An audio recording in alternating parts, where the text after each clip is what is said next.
So HTML5 is a work in progress. We have all of those, as I was saying, we have all of those browser vendors that are currently implementing it. And if we want to get it right, we have to make sure that they're all implementing the same way. So we don't have to deal with, when you're developing a website, with differences between existing implementation, or even versions of implementations, or even differences between devices. We've been hearing about Facebook and HTML5. Obviously, Apple has deployed in a big way. How are those implementations going? They are great experimentations in terms of deploying those technologies. A lot of those deployments are targeting specific devices in the mobile industry. Once you start targeting a specific user agent, you know exactly the set of modules that are already implemented. So you can rely on those sets to be able to deploy and improve the user experience.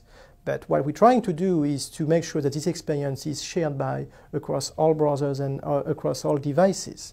And that's where the difficulty in terms of standardization comes into.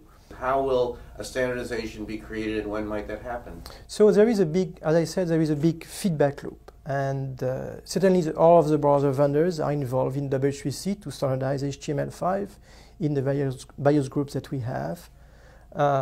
We also encourage the community to give us feedback as much as possible. All our specifications are available to the public, and we make them as early as possible. We are also pushing for the testing effort. Not only we want to develop the specification itself, but we want to check that the implementation of HTML5 are following the specification, and then decide whether the implementations are faulty and needs to be updated, or whether the specification is lacking some aspects and needs to be adjusted as well. So for HTML5, we have a testing task force which is already trying to test HTML5 as we speak, but it's very early on right now. The number of tests that we have around HTML5 is very limited, and we're trying to increase that number drastically. How would you characterize the state of HTML5 in its commercial use right now? Again, it depends on which sector you're going to look into. In the mobile space, I would say that HTML5 is getting well deployed because devices on the mobile are more prone to support HTML5 already. And there is, I would say, less fragmentation. On the other hand, on the desktop, we do not have the same rate of deployment. Not all of the user agents rather currently are able to support HTML5, and so this is going to take more time to have a wider deployment.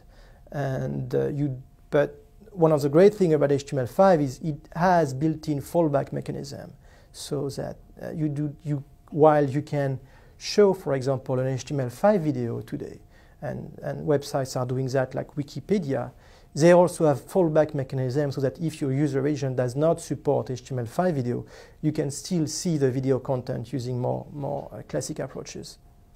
Philippe, we read a little piece in the New York Times a couple of days ago about security issues around HTML5, and could you address that? HTML5 is a great platform for development. We are expanding the number of use cases that one can do using pure open web technologies.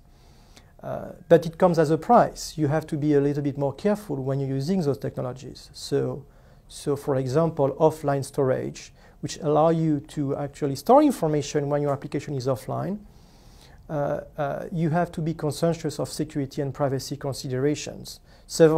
And if you look at our specification, they will list privacy and security consideration that people have to be conscientious when they are using those technologies. So I wouldn't say that the security risk is getting greater. We have to be careful when we are using those technologies.